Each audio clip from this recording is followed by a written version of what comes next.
자, 일단 블로그로 가볼게요. 본인 아이디 비밀번호를 넣어서 로그인 하셨다면 블로그에 내 블로그를 열도록 하겠습니다. 자, 무엇인가 이제 꾸며져 있는 또는 꾸며져 있지 않은 블로그가 하나 보일 텐데요. 오늘은 기본 구성을 좀 설명드릴 거라 내 메뉴에 있는 관리 메뉴를 소개한다고 생각하시면 될 것 같아요. 그리고 카테고리 설정하는 거, 그런 것들, 그리고 에디터 설정, 여기까지만 볼 거예요. 자, 블로그를 들어오셨다면 오른쪽 상단에 내 메뉴에 관리로 들어갈게요. 내 메뉴에 관리.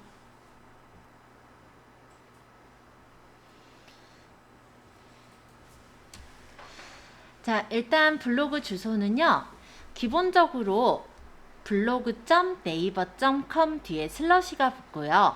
그 다음에 본인의 아이디가 뒤에 붙는 형식으로 되어 있어요. 이 블로그의 주소는 바꿀 수 없기 때문에 내가 만약에 조금 더 브랜딩을 하고 싶다 라고 하셨을 때는 블로그를 아이디를 아예 내가 브랜드 명으로 해가지고 만드는 거를 좀 더 추천은 합니다. 하지만 큰 역할을 하는 건 아니에요. 누구나 이 블로그 주소를 쳐서 들어가는 건 아니기 때문에 약간의 역할이다 보니 기존의 블로그를 내가 그냥 수정해서 만들겠다 하시는 분들은 그대로 이용하셔도 됩니다. 다만 이렇게 생각하시면 돼요. 좀 더 브랜딩을 하고 싶냐 안 하고 싶냐 그거에 따라 갈려진다 라고 생각하면 될 것 같고요. 여기를 만약에 제가 학원 홈페이지, 학원 블로그로 활용한다 라고 했을 때는 앨리스1717이라는 요 아이디가 학원 블로그랑은 전혀 어울리지 않죠? 그러면 아마 새로 아이디를 만들게 될 거예요.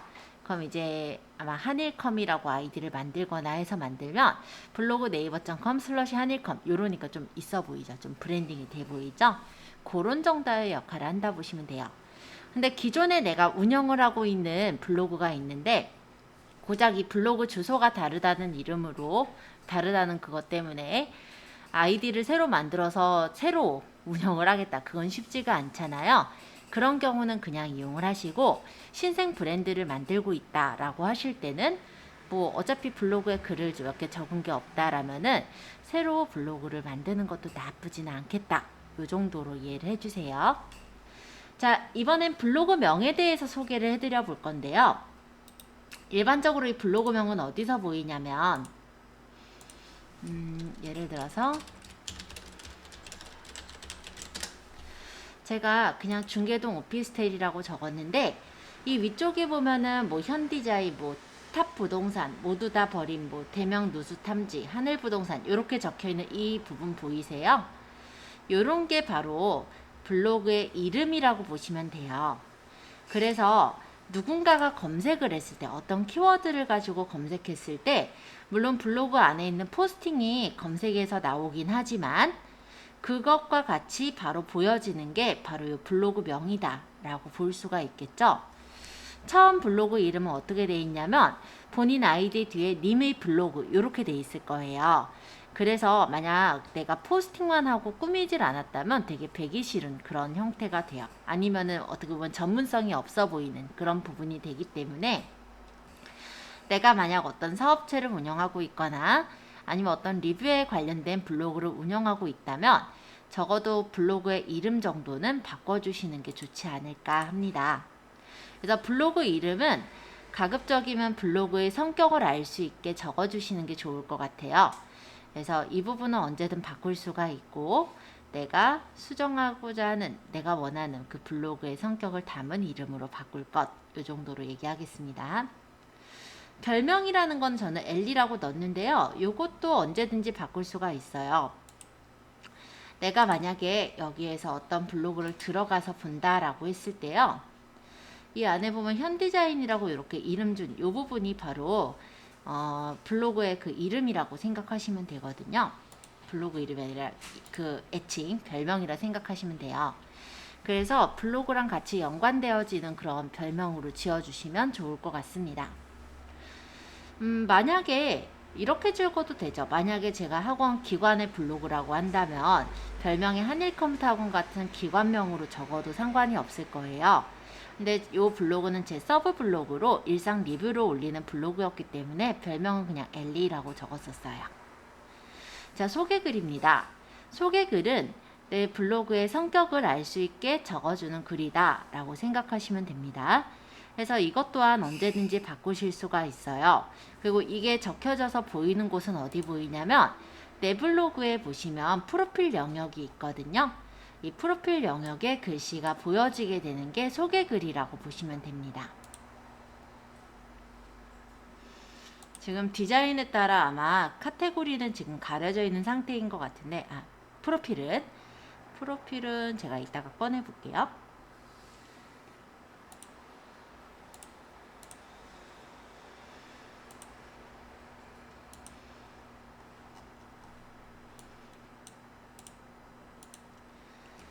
자, 그 다음에 내 블로그의 주제. 여기는 저는 상품 리뷰로 넣었지만 약간 요 블로그 같은 경우는 잡블로그예요. 잡블로그라는 건 뭐냐면 어느 쪽으로 약간 어떤 전문성이 딱 잡혀져 있는 그런 블로그가 원래 블로그로서는 되게 좋은 블로그인데, 일상도 담고 그냥 리뷰도 담고 다양한 부분으로 담는 그런 블로그 있죠. 그런 블로그들은 잡블로그라고 해요. 그래서 기관 블로그나 아니면 마케팅을 위한 블로그라고 한다면 이런 잡블로그 형식보다는 내가 만약에 전문적인 분야가 있으면 그 분야에 조금 더 맞춰서 블로그를 운영하시면 좋습니다. 자, 블로그 주제는 내 블로그에 맞는 주제로 선택하시면 돼요. 예를 들어서 내가 교육에 관련된 그런 내용들을 많이 담는다. 그럼 교육 한문으로 넣으면 되는 거고요. 저는 지금 상품 리뷰라든지 아니면 맛집 같은 걸 많이 올리고 있기 때문에 상품 리뷰로 체크를 해 놓은 거예요. 바꿀 수 있으니까 참고해 주세요. 자, 그 다음에 그 밑에 이제 블로그 프로필 이미지가 있는데, 원래 이 프로필 이미지는요, 긴 사진, 그러니까 가로로 긴 사진이나 세로로 긴 사진들도 들어갈 수가 있습니다. 하지만 우리가 PC에서만 블로그를 운영하는 게 아니라 모바일에서도 블로그를 운영하게 되거든요. 그때 모바일에서 볼 때는 이 프로필 이미지가 정사각형으로, 정원으로 동그랗게 잘려서 보이게 돼요. 그렇기 때문에 가급적이면 프로필 이미지는 그 정원에 들어갈 수 있는 부분이 보여지도록 그렇게 정사각형 이미지로 넣는 걸 추천드리고 있습니다. 보통 기관 같은 경우는 기관의 로고를 넣기도 하고요. 아니면 뭐 간단하게 넣는 공간이다 생각하시면 될 것 같아요. 자, 그 다음 모바일 앱 커버 이미지라는 거는 뭐냐면 PC 버전에선 보이지 않을 거고요.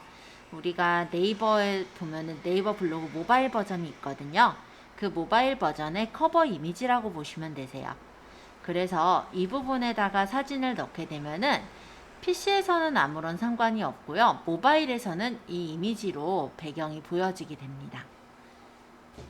그래서 내가 만약에 마케팅을 위해서 블로그를 꾸민다 라고 한다면 PC에 사용하는 스킨이나 타이틀 있죠. 그거를 약간 편집을 해서 모바일의 커버 이미지에도 똑같이 넣어주세요. 그러면 이제 같은 블로그처럼 보이기 때문에 조금 더 규모가 있어 보이기도 하고 체계적이어 보이기도 하거든요. 그래서 그런 부분도 맞춰주시면 모바일에서 오는 사람도 잡을 수가 있겠죠. 자, 모바일의 커버 이미지. 나중에 언제든지 바꿀 수 있으니까 지금 바꾸셔도 되고 나중에 넣으셔도 돼요.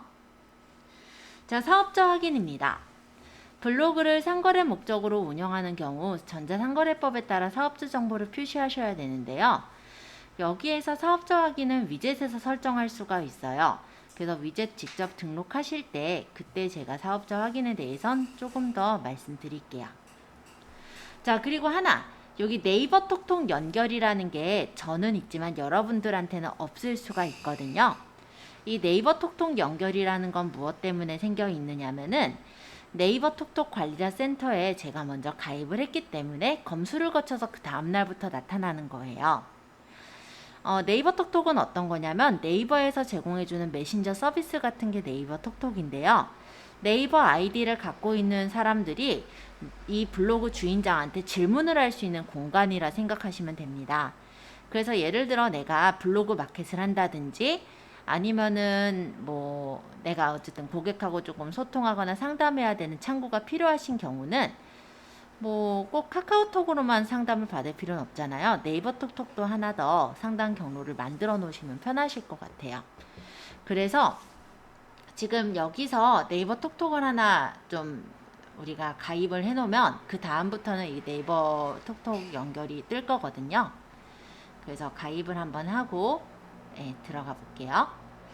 자, 일단은 크롬 창에서 다시 오른쪽 마우스 버튼 누르면 크롬 창을 새로 열 수가 있어요. 네이버에다가 적으실 때 네이버 톡톡 파트너 센터 있어요. 여기를 찾아주세요. 자, 네이버 톡톡 파트너 센터를 클릭해서 들어가 볼까요? 그러면 시작하기라는 버튼이 보일 겁니다. 요거를 눌러서 네이버 톡톡을 만드시면 되세요.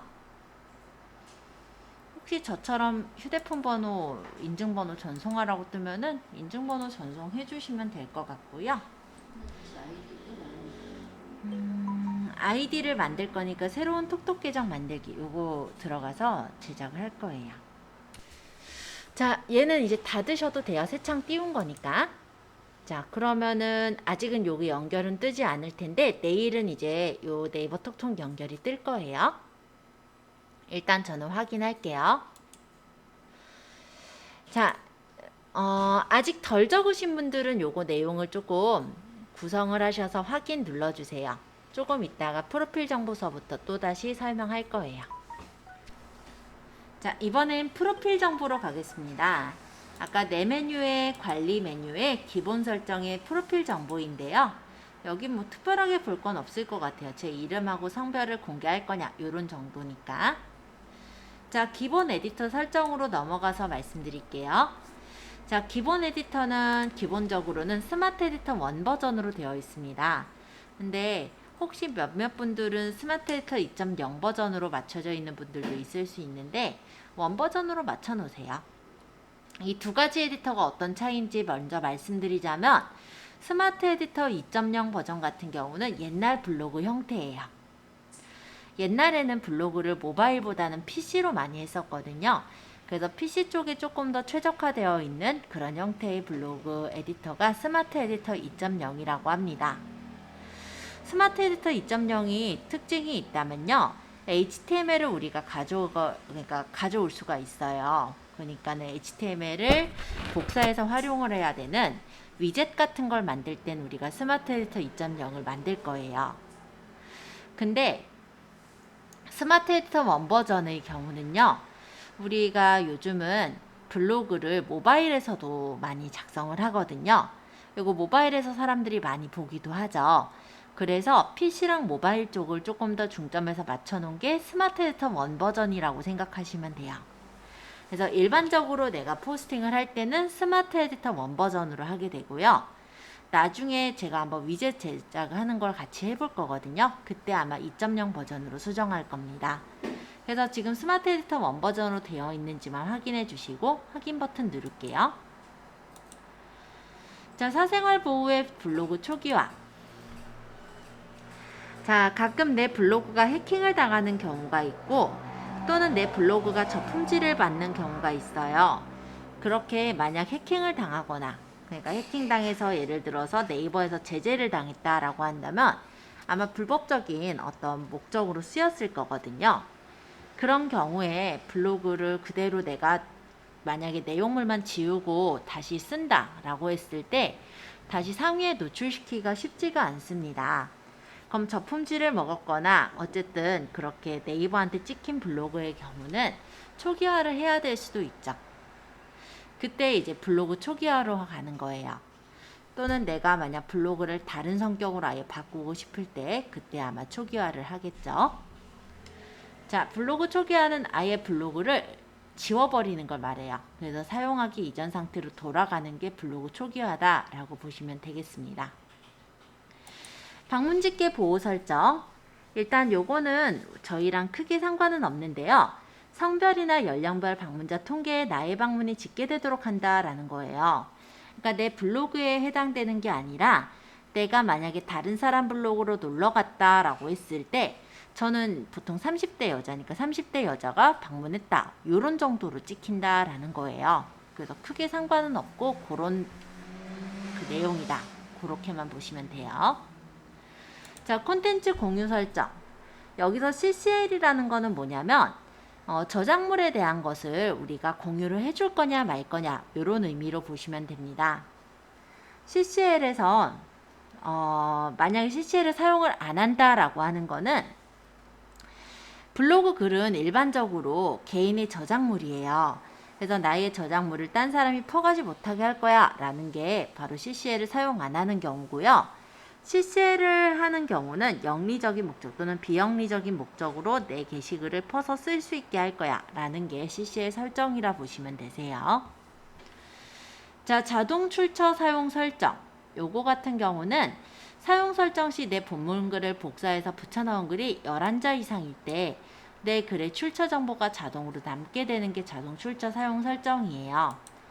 예를 들어서 제가 어떤 블로그를 왔고 이 블로그의 글을 눌러서 볼 때 그 블로그의 글이 보이는데요. 뭐 이렇게 내용을 적게 넣냐 여기는.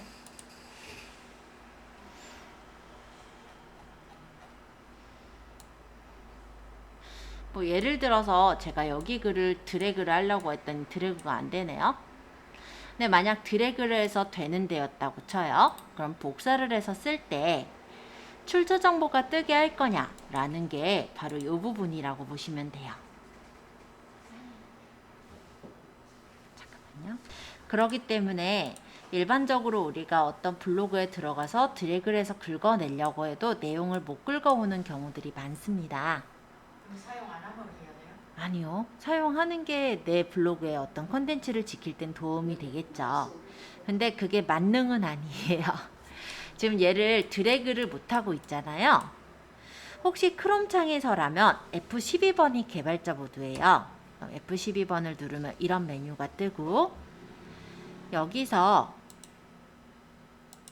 여기 지금 톱니바퀴를 눌러보면요. 여기 맨 밑에 디버거라는 부분에 Disable 자바스크립트라는 메뉴가 있어요.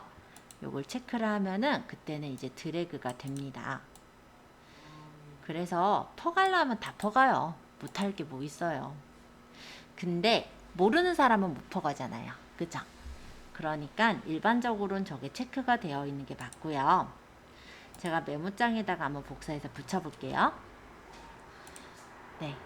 이런 식으로 내가 퍼다가 다른 어떤 일부의 내용들을 활용할 수 있기는 해요. 다시 한번 보여드려 볼까요? 자, 원래는 안 되게 막아놓은 거예요. 오른쪽 버튼을 금지해라 라고 되어 있는 사용이라는 부분인데 일반적인 블로그들이 그렇게 맞춰져 있어요. 근데 내가 블로그의 내용을 당연히 정성적으로 적을 때는 드래그해서 긁을 일이 없긴 하겠지만 경우에 따라서 여기 있는 블로그의 어떤 내용을 참조해서 글을 써야 될 때가 있어요. 아예 없다고는 할 수가 없죠. 그쵸? 그럴 때 이거를 일일이 타이핑을 하느냐 그러려면 힘들잖아요. 그죠? 그러면 지금 크롬이라는 브라우저 상태에서는 F12번을 누르면 이렇게 개발자 모드가 나옵니다. 여기 보시면은 톱니바퀴 있죠? 톱니바퀴를 눌러서 맨 밑에 휠을 굴려 내려 보면은 디버거라는 부분에 Disable 자바스크립트라고 있어요. 요걸 체크해 놓게 되면은 그 상태에선 드래그가 돼요. 그래서 복사해서 뭐 예를 들어서 내가 메모장에다가 붙인다든지 다른 블로그도 저게 있으면 드래그가 돼요. 얘도 지금 보면 이게 드래그가 되는데 제가 여기를 또 복사를 해서 이 뒤에다가 또 넣어볼게요. 자, 여기는 이게 출처가 붙죠. 이게 바로 아까 여기 보시면은 자동 출처 사용 설정이에요. 아까 앞에 블로그에서는 이 자동 출처 사용 설정이 사용의 안함으로 체크가 돼 있었던 거고, 지금 제가 두 번째 들어갔던 블로그에선 자동 출처 사용 설정이 사용으로 되어 있었던 경우예요. 그러면 내가 이렇게 본문글을 복사해서 붙이는 글이 11자 이상으로 들어가는 경우 내 글의 출처 정보가 자동으로 요 뒤쪽에 뜨게 되거든요. 근데 떴다고 했을 때 이걸 지워버리면 되지 사실은 큰 역할을 하진 못해요. 그렇기 때문에 얘네들이 뭐 굉장히 꼭 절대적인 역할을 한다라고 할 수는 없지만 그래도 한 번은 내 저작권을 지킬 수 있는 역할을 한다고 보여지거든요. 그래서 자동 출처랑 마우스 오른쪽 버튼 금지 설정은 사용으로 해두시는 게 맞을 것 같습니다. 근데 다만 내가 이제 블로그 글을 적을 때 상대편의 어떤 블로그나 아니면 뭐 카페 글도 괜찮고요. 그 글을 드래그해서 조금 인용하고 싶다라고 한다면 물론 다 갖다 쓰면은 유사문서가 되기 때문에 맞지 않아요. 근데 내가 원본 대비 70% 이상 같을 때가 유사문서가 되는 거고 일부분만 복사해가지고 활용하고자 하는 부분에서는 이용을 할 수는 있어야죠. 아니면은 뭐 꼭 블로그가 아니더라도 내가 무슨 문서 같은 걸 작업할 때도 사용할 수는 있잖아요. 그래서 간단하게 말씀드려보면 크롬 창에서는 F12번을 눌렀을 때 이렇게 메뉴가 떠요. 그러면 여기서 톱니바퀴 여기 세팅이에요. 세팅에 하단으로 내려서 디버거의 디세이블 자바스크립트를 체크하시면 이게 체크되어 있는 동안은 드래그가 되더라. 그런 정도로 기억하시면 되겠습니다. 물론 이게 인터넷 익스플로러는 또 달라요. 인터넷 익스플로러는 이렇게 들어가기보다 저 같은 경우 이제 R 툴바를 설치해서 쓰고 있거든요. 그러면은 인터넷 익스플로러에서도 마찬가지로 드래그해서 오른쪽 마우스 버튼 누르는 게 가능합니다. 그래서 절대적이진 않지만 그래도 1차적으로 내 정보를 지킬 수 있는 부분이라 그런 점에서는 걸어두시는 것도 괜찮다라고 보여져요. 자, 자동 재생 설정인데요. 본문글 내에 HTML 태그를 이용해 등록한 음악 파일을 자동 재생합니다 라고 되어 있죠. 이거는 옛날에 블로그를 많이 이용하시던 분들이, 그러니까 우리가 마케팅이라고 해서 블로그를 이용하기 전에 블로그가 많이 활용됐던 건 어떻게 활용이 됐냐면요. 사람들이 영상시 같은 걸 올리고 그 블로그에 딱 들어오면 음악이 나오면서 영상시가 나오게 그렇게 만드는 용도로 많이 이용하셨었어요. 그 당시는 이제 HTML 태그를 굉장히 많이 활용을 하셔서 인베디드 태그로 음악 파일을 재생을 시키고 막 이랬거든요. 옛날 일이죠. 요즘은 거의 쓰지 않으니까 이건 신경 안 쓰셔도 돼요. 자, 스팸 차단 설정입니다. 스팸이라는 건 뭐냐면 불특정 다수에게 광고 메시지를 받는 경우가 스팸이라고 보시면 돼요. 예를 들어 난 대출 신청한 적도 없는데 대출을 받을 수 있다라든지, 아니면 난 주식에 관심도 없는데 무슨 주식을 뭐 무슨 방에 들어오라든지 뭐 이런 것들이 간혹 들어올 때가 있죠. 네, 그런 식으로 불특정 다수에게 광고를 뿌리는 걸 스팸이라고 하는데, 그런 스팸을 차단할 때 들어가는 게 스팸 차단 설정이에요. 그래서 아이디로 차단할 수도 있고 어떤 키워드가 들어가면 차단되게 하실 수도 있습니다. 그리고 그 차단된 것은 차단된 글 목록에서 확인할 수가 있어요. 자, 댓글 안북을 권한, 요거는 안북글이나 스팸 차단 같은 경우는 체크해 두시는 게 나을 것 같습니다. 자, 열린 이웃 관리 부분을 좀 더 설명드리자면, 이웃 그룹 관리에서는 서로 이웃이나 이웃들을 관리할 수 있는 그런 메뉴예요. 그래서 서로 이웃이라 했을 때 이 이웃이 최신 글이 얼마나 전에 최신 글을 썼고 이웃 추가가 언제 이웃 추가가 됐는지 그런 사항들을 자세히 보고자 한다면 이웃 그룹 관리로 들어가시면 됩니다. 그러면 이 이웃이 최신 글이 만약에 아주 오래전 글이라고 한다면 그 이웃이 제대로 활동 안 하는 이웃이겠죠?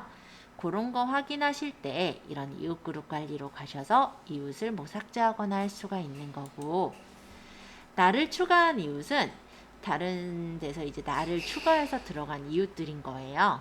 그러면 이런 분들 중에 만약에 그냥 이웃 신청을 하신 분들의 경우는 서로 이웃을 신청하거나 나도 이웃 추가를 할 수가 있게 되어 있습니다. 그러니까 나를 추가한 이웃은 그냥 나를 팔로우한 사람들 정도로 생각하시면 될 것 같고요.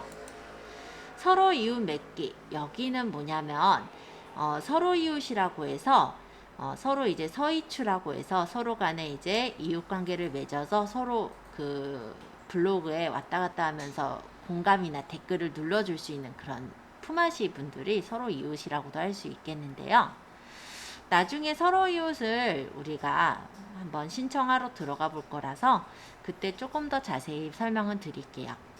이웃하고는 조금 다른 의미인데, 이웃이라는 거는 블로그에 내가 어떤 글을 올렸을 때 다른 사람이 내 블로그에 와서 내 블로그 글을 구독해서 보겠다라는 의미로 생각하시면 될 것 같아요. 그러니까 이웃이라는 개념은 팔로우라는 개념이고, 내가 따로 승인을 내주지 않더라도 그냥 이웃이 되는 거예요. 본인이 신청만 하면. 근데 서로 이웃은 제가 승인을 내야만 저랑 같이 서로 이웃이 될 수가 있는 관계이거든요. 그래서 블로그에 이제 나중에 글을 쓸 때도 서로 이웃들한테만 보이는 글을 작성할 수도 있습니다. 그래서 이웃보단 조금 더 진한 관계라고 생각하시면 될 것 같아요. 자, 공지사항 블로그 이용 팁, 블로그 스마트폰 이 부분은 네이버에서 이제 제공하는 공지사항들이 이렇게 나타나는 부분이에요. 그래서 내가 만약에 네이버에서 어떤 사항을 보고자 한다면 공지를 보거나 블로그 이용 팁을 보시면 네이버 블로그의 공식 블로그에 올라온 내용들을 볼 수가 있죠. 자, 요 정도 일단 얘기하고 블로그 스마트보드는요. 그냥 내가 궁금한 사항을 여기다 적으면 이 스마트봇에서 설명을 해주는 거예요. 근데 몇몇 가지 기초적인 내용 정도만 간단히 물어봤을 때 대답을 해줄 수 있기 때문에 많이 쓰지는 않게 되는 메뉴입니다. 자, 기본 설정에 대한 메뉴들은 쭉 설명을 드렸고요. 조금 있다가는 꾸미기 설정에 있는 메뉴, 그 다음에 메뉴글 동영상 관리, 내 블로그 통계까지 설명을 한번 드려볼게요. 자, 지금 7시 57분이니까 10분 정도 쉬셨다가 8시 5분에 시작하겠습니다. 8시 5분에는 꾸미기 설정과 메뉴글, 그리고 블로그 통계, 그리고 시간이 된다면 에디터까지 그렇게 설명드릴게요. 자, 꾸미기 설정에 스킨 선택하겠습니다. 여기에서는 네이버에서 제공해주는 여러가지 스킨들이 보이는데요. 그냥 마음에 드시는 스킨 그냥 고르셔도 될 것 같아요. 어차피 뭐 간단하게 나중에 바꿀 거라서. 그리고 저번에 타이틀 바꿔보셨으니까 그때 아마 골랐죠? 자, 디자인 설정의 레이아웃 이제 설정으로 가볼게요. 자, 레이아웃은 1단형 레이아웃과 2단형 레이아웃, 3단형 레이아웃이 있는데요. 1단형 레이아웃이 제일 많이 활용되고 있는 레이아웃 형태예요. 보통은 1단형이 장점이라고 한다면, 우리 예를 들어 제가 여기 어떤 디자인 블로그를 눌러보면 얘가 2단형이에요. 2단형의 경우는 옆에 카테고리가 이렇게 같이 보이기 때문에 뭔가 정신이 없어요. 그래서 블로그 포스팅에 대해서 집중도가 조금 떨어지게 된다라는 단점이 있고요. 얘는 지금 보니까 1단형이죠. 요런 형식으로 꾸며놓은 거는 홈페이지형 블로그라고 해요. 그래서 임대, 매매 이렇게 연결해서 각각의 이런 임대나 매매 쪽으로 넘어가게 만들어 놓은 홈페이지형 블로그 형태인데, 이 밑에 보니까 얘는 어떻게 되어 있냐면 1단형 레이아웃으로 되어 있죠. 1단형 레이아웃은 이 포스팅 넓이를 그대로 다 쓸 수가 있어요.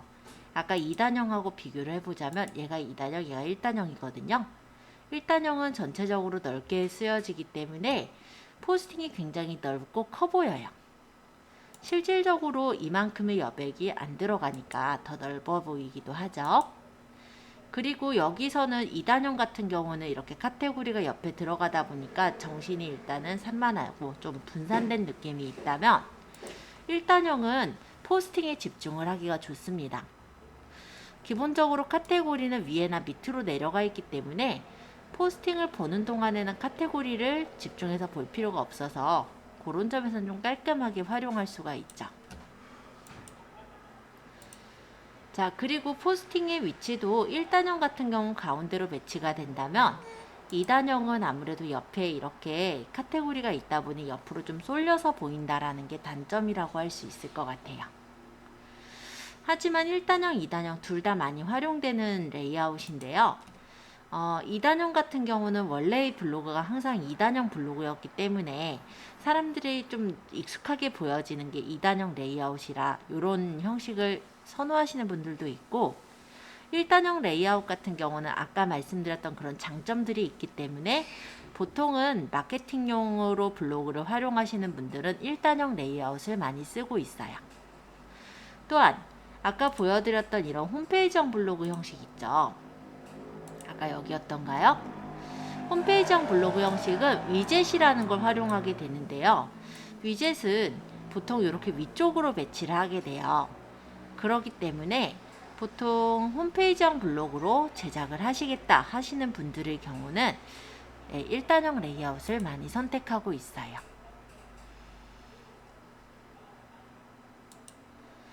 2단형 레이아웃 같은 경우는 위쪽에 위젯을 배치할 수가 없고요. 옆으로 위젯을 배치할 수 있습니다. 여기 견적문이랑 인스타그램 연결한 게 지금 이 2단형 레이아웃에서 연결해 놓은 위젯인데요.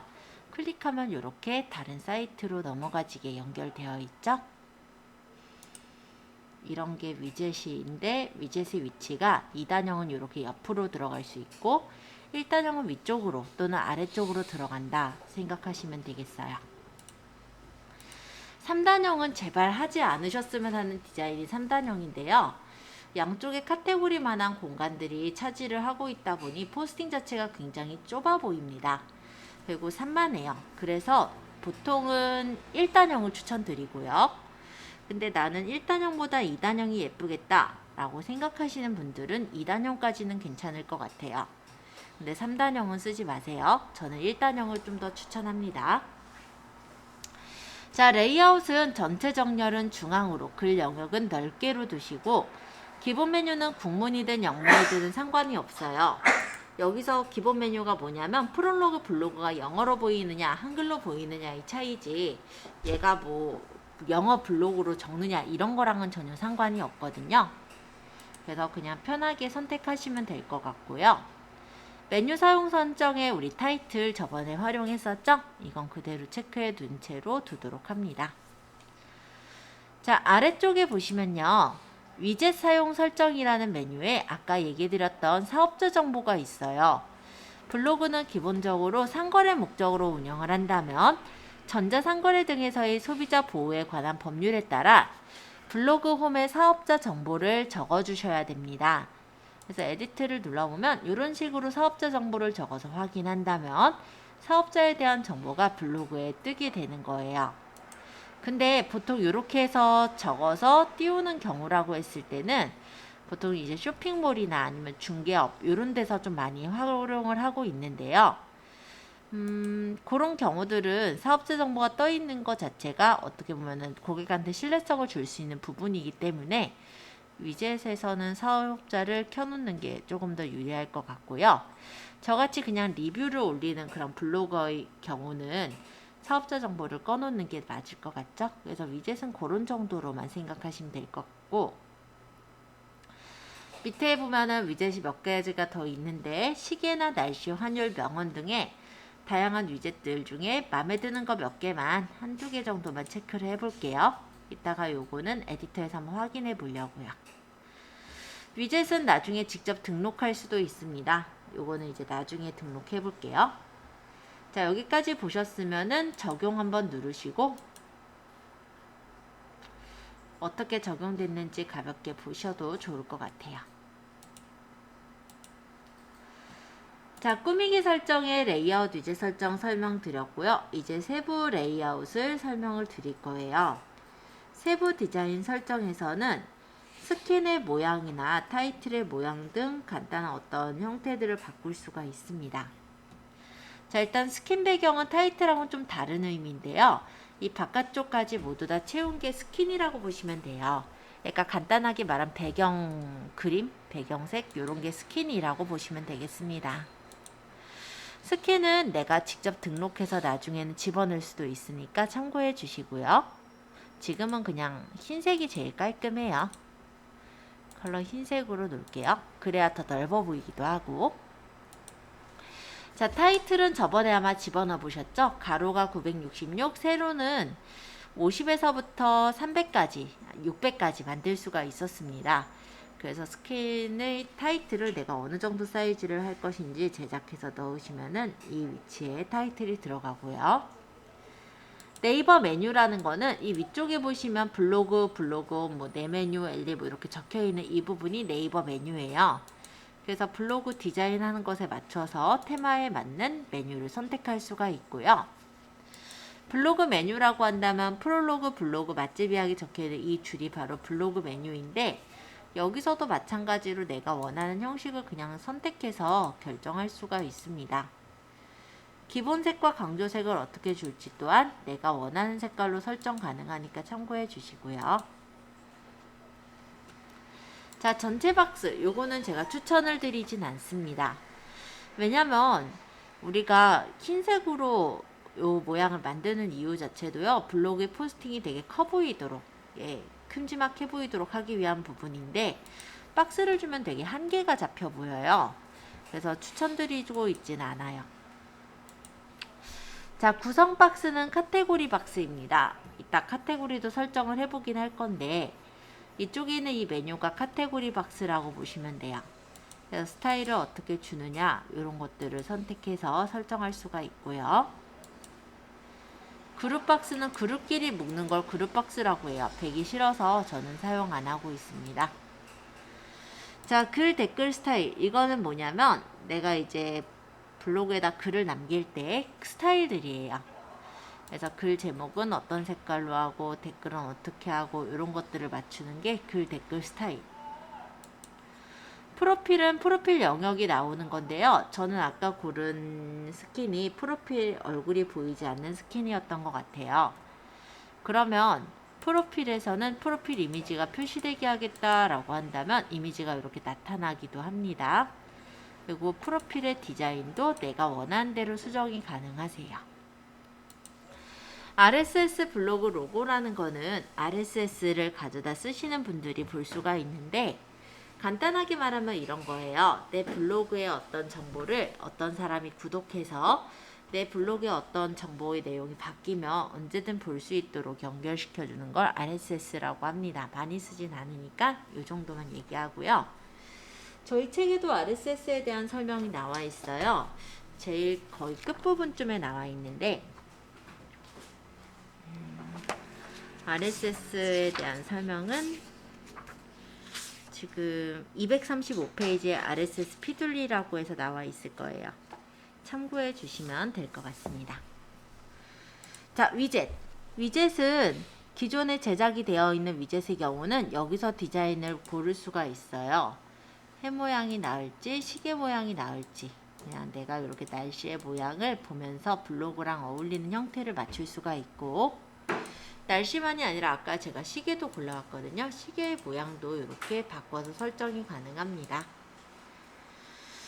자, 그러면 여기까지 일단 간단하게 설명을 했는데요.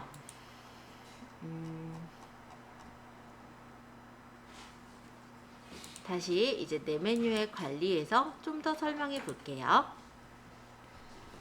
자, 아이템 설정이 퍼스나콘하고 뮤직 정도만 좀 더 설명드리고 메뉴글로 넘어갈 거예요.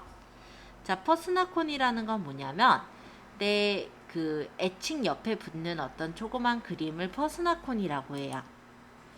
그래서 만약 여기 같은 경우는 지금 보면은 이렇게 블록에 나무 잎사귀 모양 같은 게 붙어 있죠. 이런 게 지금 퍼스나콘 정도로 생각하시면 됩니다.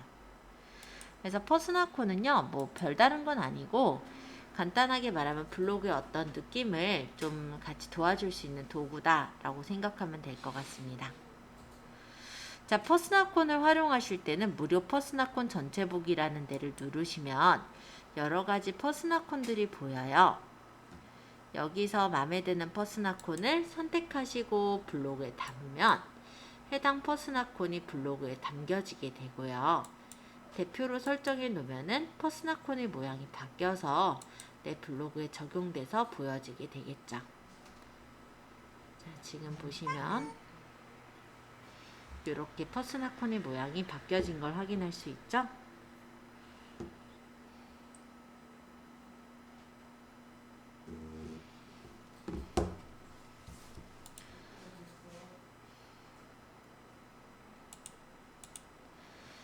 자, 퍼스널콘하고 뮤직 부분인데 뮤직 같은 경우는 거의 쓰진 않아요. 내 블로그에 어떤 음악을 깔고 싶을 때 뮤직을 누르긴 합니다. 폰트는 지금 사라진 서비스니까 넘어갈게요. 자, 일단 꾸미기 설정까지 쭉 설명은 드렸는데 이 부분은 그냥 간단하게 꾸미는 부분들이라 나중에 이제 디자인 하실 때 아마 더 많이 들어갈 수 있을 것 같고요. 지금은 메뉴 글 동영상 관리라는 부분을 설명을 해 볼게요. 자, 일단 첫 번째 상단 메뉴입니다. 요거는 내 블로그의 메뉴를 구성할 수가 있고요. 최대 5개의 메뉴와 카테고리 배치가 가능합니다. 이 상단 메뉴가 어디냐면 내 블로그에 보면은 이 위쪽에 프롤로그, 블로그, 맛집 이야기, 공부 이야기 쭉 적혀있는 이 메뉴가 상단 메뉴라고 생각하시면 될 것 같아요. 그래서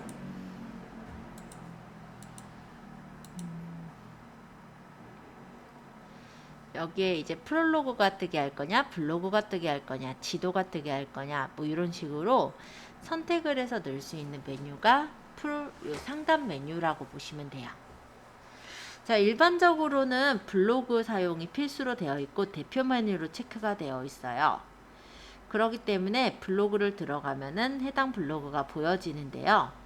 몇몇 가지 블로그들은 아마 이렇게 열려지는 걸 본 적이 있을 거예요. 자, 뭔가 조금 더 있어 보이죠? 이런 게 이제 프롤로그라고 해요. 프롤로그는 블로그랑 사실은 같은 건데 디자인이 좀 다른 거예요. 그래서 블로그 같은 경우는 최신에 내가 쓴 글부터 다 보인다면 프롤로그는 이렇게 이미지형으로 볼 수도 있고 글 목록형으로 보실 수도 있습니다.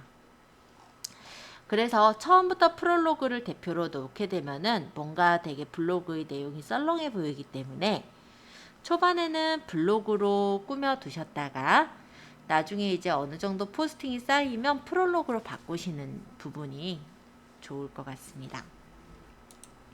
자, 그게 바로 이 상단 메뉴예요. 지금 현재는 블로그가 대표 메뉴죠. 만약 프롤로그를 대표로 하면 누군가가 블로그 주소를 적어서 들어왔을 때 프롤로그가 기본으로 보여지게 된다 라고 보면 되고요. 관리의 프롤로그 관리로 가시면 글 강조형과 이미지 강조형이 있는데 글 강조형의 경우는 메인 글이 어디 있는 카테고리의 글을 이용할 것인지, 노출은 몇 줄에 걸쳐 노출되게 할 것인지 보기에 대한 설정을 잡을 수가 있습니다. 보통 선호하는 형식은 이미지 강조형을 더 선호하는 것 같긴 해요.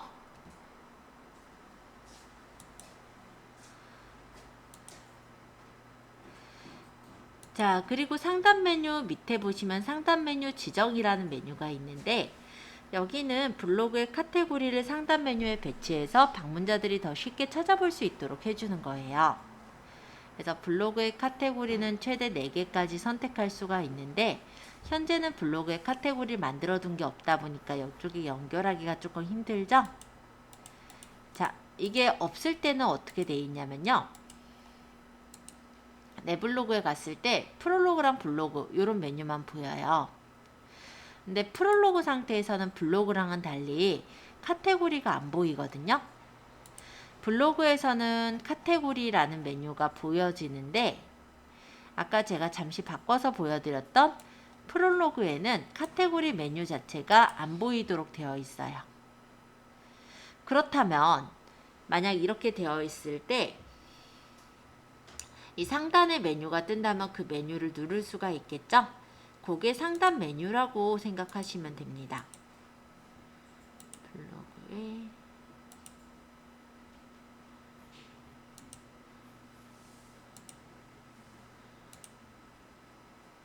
그래서 여기서 만약에 공부 이야기, 뭐 일상 이야기, 리뷰 이야기 이런 식으로 내가 몇 가지 메뉴를 선택하고 확인을 해보면 내 블로그로 갔을 때 이 위쪽에 뜨는 메뉴가 상단 메뉴인 거예요. 자, 그러면 일단 여기까지 제가 설명을 했고요. 지금 두 번째로 제가 설명드릴 게 여러분들이 지금 연습을 하려고 해도 아마 이 상단 메뉴에서 이 메뉴가 안 뜰 거거든요. 이 메뉴는 이전에 제가 블로그를 만들 때 카테고리를 구분을 해두었기 때문에 카테고리가 떠서 보인 거고요. 현재는 블로그를 처음 만드는 입장에서는 카테고리가 나눠져 있지 않을 거예요. 그래서 오늘은 그냥 가볍게 2개의 카테고리 정도를 일단 만들어 볼게요. 카테고리는 블로그 탭으로 가도 되지만 내 블로그 잠깐 빠져나와 볼래요? 밑으로 내려보거나 위쪽으로 굴려보시면은 카테고리라는 메뉴를 찾을 수가 있을 거예요. 자, 이 메뉴의 전체 보기 옆에 보시면 조그만 버튼으로 에디트라고 적혀 있는 거 혹시 보이세요?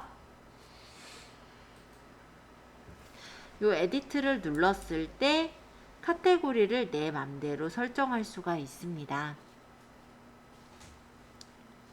카테고리는 카테고리 추가를 눌러서 추가하시면 되고요. 게시판 이름은 그냥 일상이라고 적을게요. 지금 별다른 건 하지 않을 거고 공개 설정은 공개로 되어 있는지 이 정도만 보고 블로그를 다 작성했고, 만약에 또 다른 카테고리를 만들겠다라고 한다면 그때는 카테고리가 선택된 상태로 카테고리 추가하면 하위 카테고리로 만들어져요. 근데 이렇게 하위 카테고리로 만들 게 아니라 같은 수준의 카테고리를 만들기 위해서라면 제일 위에 카테고리 전체 보기를 눌러놓은 후 추가하시면 똑같은 그 단계의 카테고리를 만들 수가 있습니다. 지금은요, 일상이라는 카테고리랑 그냥 비공개 또는 위젯이라는 카테고리 2개만 이렇게 만들어 보세요. 카테고리 만드시는 게 어려우신 분 좀 도와드리고요. 카테고리를 다 만들고 나서 비공개에다가 간단하게 비공개 게시판을 만들어 본다든지 몇몇 가지 설명을 더 해볼게요. 자, 카테고리는 일상하고 비공개 이렇게 2가지만 만드시면 되고, 비공개의 경우는 이쪽에 보면은 비공개 있어요. 공개 설정 비공개를 체크해 주시면 옆에 자물쇠가 생기죠? 자, 이렇게 지금 2가지 카테고리를 만들어 보세요. 일상하고 비공개. 제가 게시판을 만든 것을 보면은 어떤 게시판은 이렇게 종이로 되어 있는, 종이 모양으로 되어 있는 문서 모양의 게시판이 있는 반면에 어떤 게시판은 이렇게 그림으로 그려져 있는 게시판이 있을 거예요. 여기 종이 모양으로 되어 있는 게시판은 블로그용 게시판을 말하고요. 이렇게 사진 모양으로 되어 있는 게시판은 앨범형 게시판을 말합니다. 자, 블로그형하고 앨범형이 어떤 차이가 있을지 제가 한번 보여드리기 위해 이 맛집 이야기를 잠시 앨범형으로 바꾼 후 확인을 할게요. 자, 제 블로그로 이제 빠져나와서 맛집 이야기라는 이 카테고리를 눌러보면은 지금 얘가 앨범형 게시판이죠? 지금 이렇게 앨범으로 펼쳐져 있는 것처럼 메뉴가 보여지는 게 앨범형 게시판이라고 해요. 블로그형하고 다른 점은 최근에 올린 게시물이 제일 물론 왼쪽 상단 쪽으로 가긴 하지만 여러가지 이전에 올린 게시물도 같이 확인해서 눌러볼 수 있도록 그렇게 돼 있죠. 그래서 앨범형 게시판의 경우 좀 많이 활용이 되고 있어요. 그럼 블로그형은 어떻게 생겼느냐 한번 보여드려 볼게요. 아까 이 맛집 이야기를 다시 블로그형 게시판으로 바꾼 후에 확인을 하겠습니다. 자, 다시 제 블로그에서 맛집 이야기라는 요 게시판, 아까 제가 블로그형으로 바꾼 게시판을 눌러보면은 이런 식으로 최근에 제가 올렸던 메뉴가 펼쳐져서 나와요. 그쵸? 자, 이런 거를 바로 블로그형이라고 해요.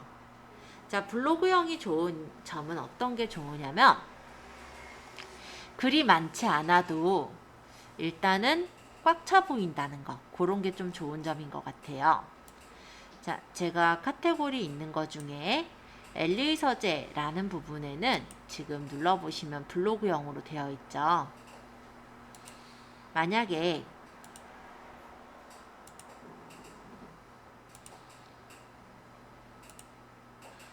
얘를 제가 앨범형으로 바꿔볼게요.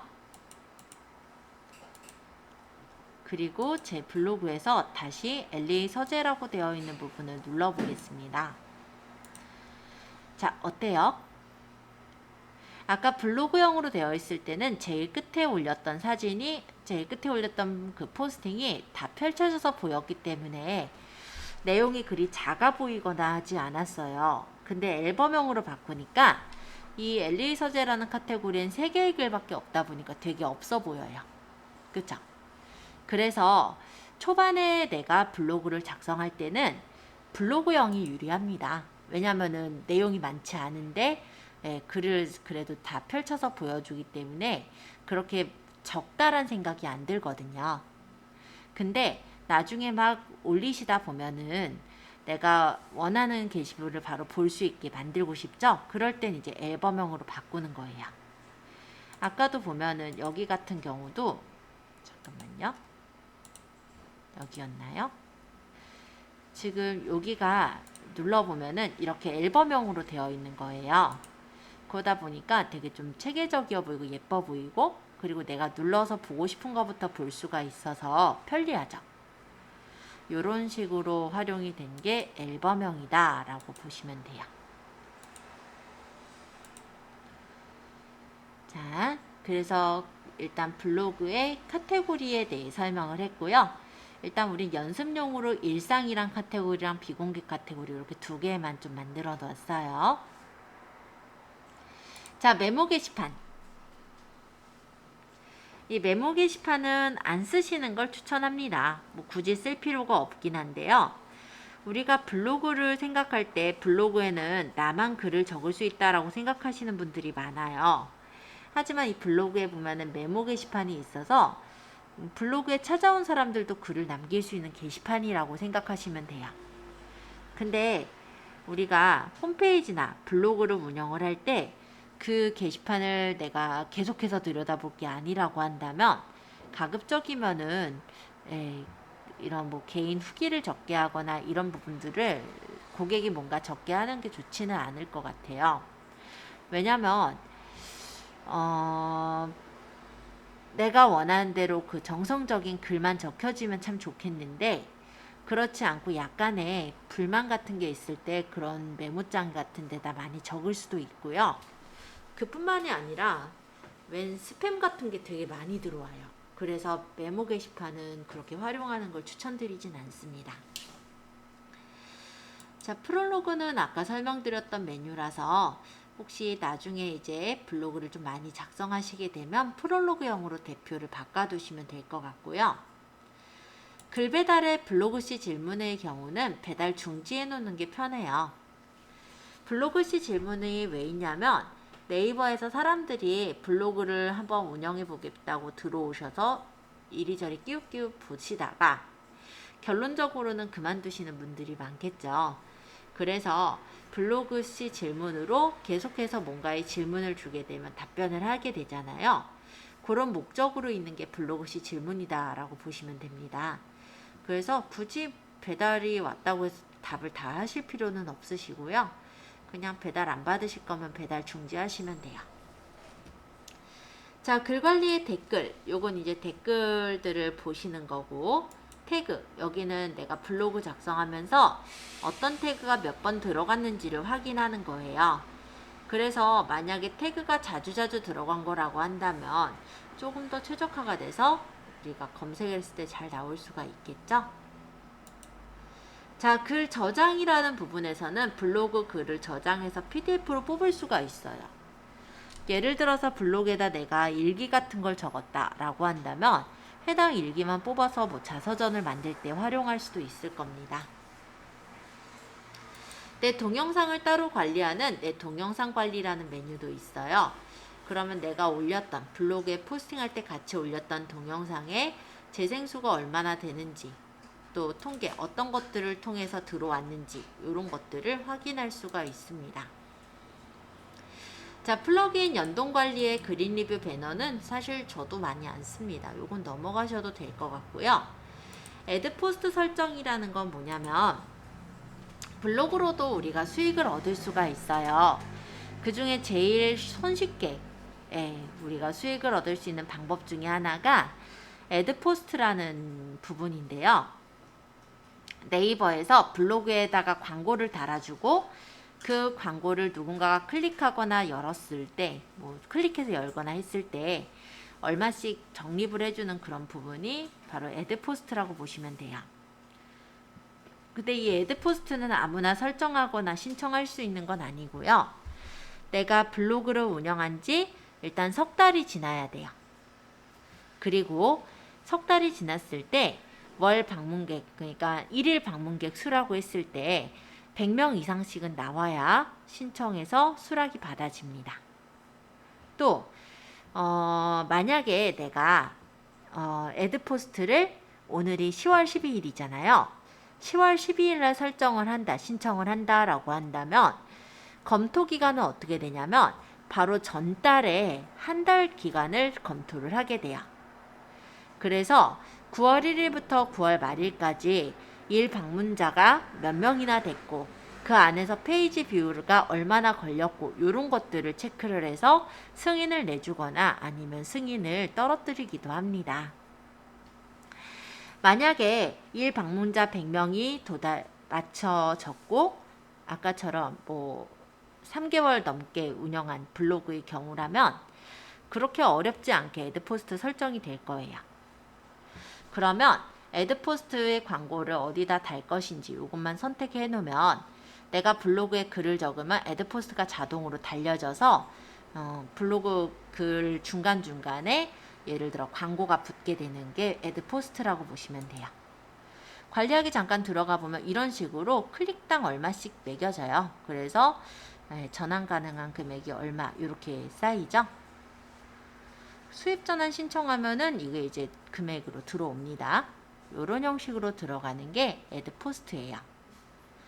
저는 뭐 지금 그냥 대충 운영을 하고 있잖아요. 요거는 이제 서브 블로그고 실제 요즘은 게시글을 많이 올리진 않기 때문에 클릭 금액들이 적은 편인데요. 만약에 리뷰 쪽으로 어떤 제품 리뷰 쪽으로 많이 올리시는 분들의 경우는 수익을 꽤 많이 얻기도 합니다. 어쨌든 블로그를 이용해서 제일 좀 편하게 수익을 얻는 방법 중에 하나가 애드포스트니까 나중에 혹시 운영하시다가 신청하실 분들은 신청해 보셔도 좋을 것 같아요. 대충 운영해도요, 적어도 커피값 한 잔씩은 충분히 나와요. 진짜요. 저 진짜 대충 운영을 하는 거거든요. 이 정도면 글을 아니, 더 많이 벌었죠. 신청하고 전환받고 신청하고 전환받고 지금 현재 전환 가능 금액이라 보시면 돼요. 최근에 지급한 건 55,000원 정도 제가 받았었네요.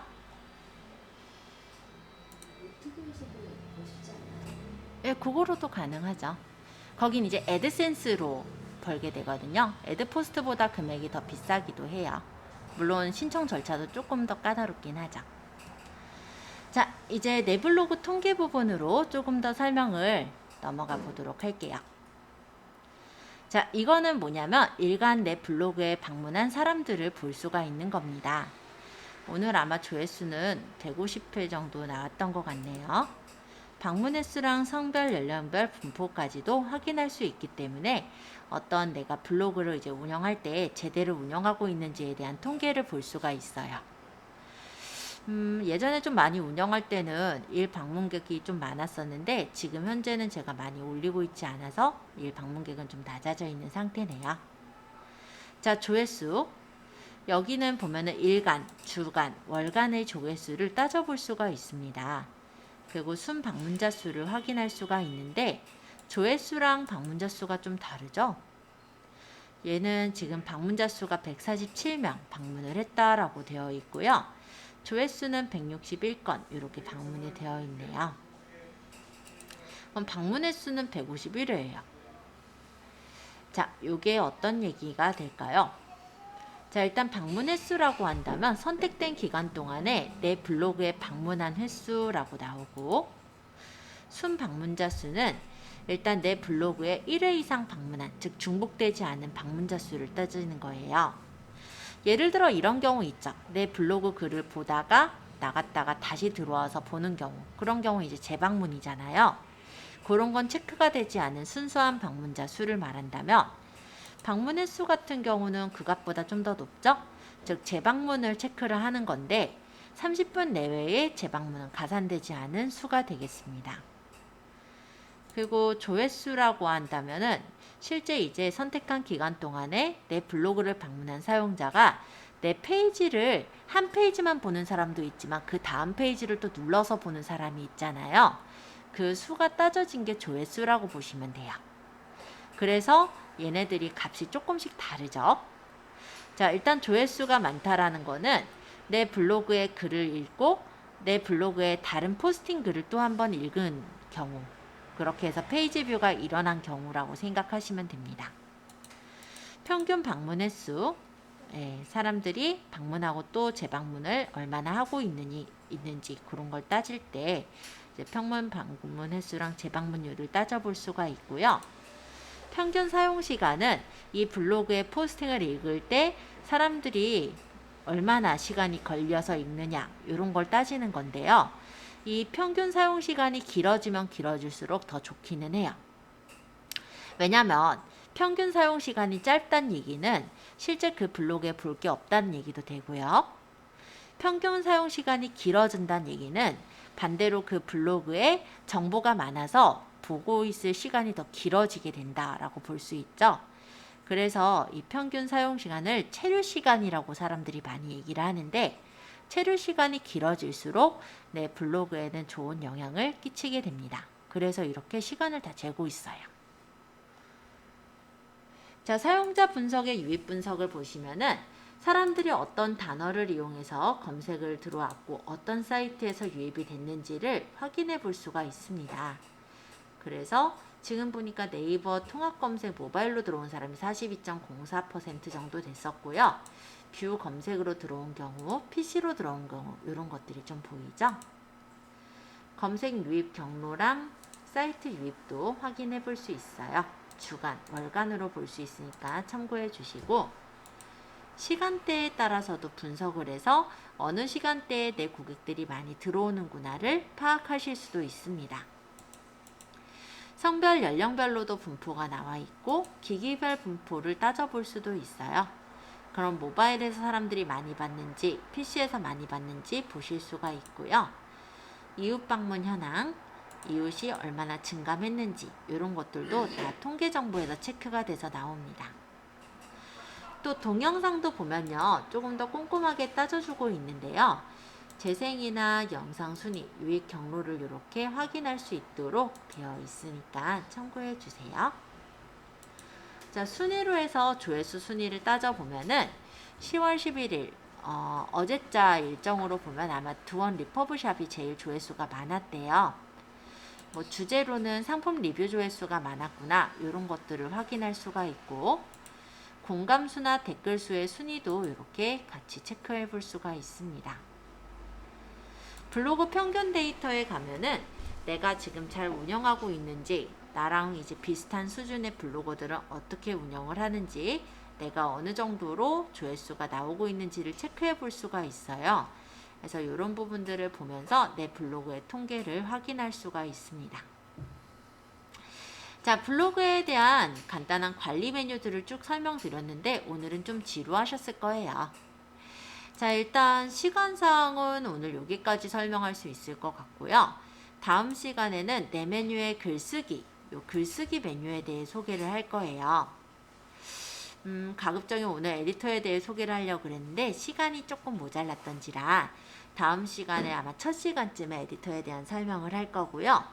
둘째 시간 때는 그 에디터를 이용해서 실제 포스팅을 해서 쓰시는 거, 그렇게 아마 진도는 나갈 거예요.